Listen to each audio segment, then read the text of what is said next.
I know it's a lot of theory to sort of practice. So I'm going to spend the next sort of 10 minutes going through an example of Siemens, which was my first experience. And then I'm going to spend the final 10 minutes going through an example of Uber. How, for example, I'm sure many of you know Uber today, but you probably are not familiar with a product we just launched a little over a year ago, called Uber Health, and what that product is. So I'm going to talk about those two examples and how those two examples actually were born from a very detailed go-to-market planning and strategy. So at Siemens, I'm sure you're familiar with the company. It's been around for a long time. It's one of the most one of the most established and oldest companies in the world.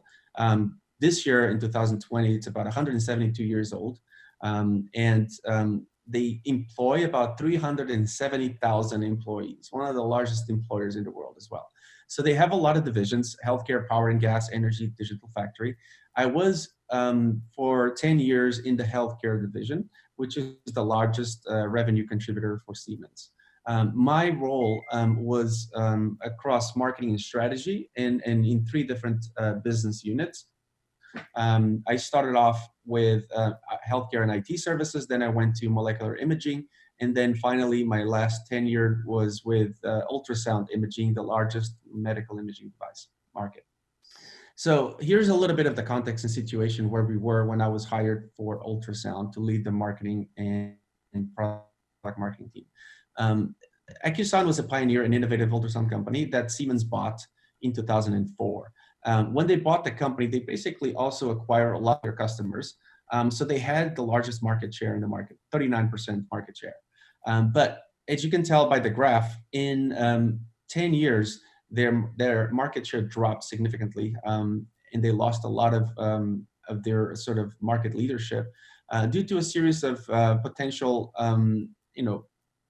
competitive pressures, but also potentially misguided roadmap decisions. So my role was, how do we look at bringing innovations to the market to regain market leadership and be perceived again as innovative in the ultrasound market? So we followed the design thinking methodology, and the first thing we did is we brought in a series of folks from multiple workings, multiple groups, and included 365 clinicians across the world for a period of over 2 years. And we did multiple workshops to try to really dive deep into the challenges that exist today that ultrasound is unable to solve, and other medical imaging devices are unable to solve, and how can we bring a product to market that is definitely going to solve it.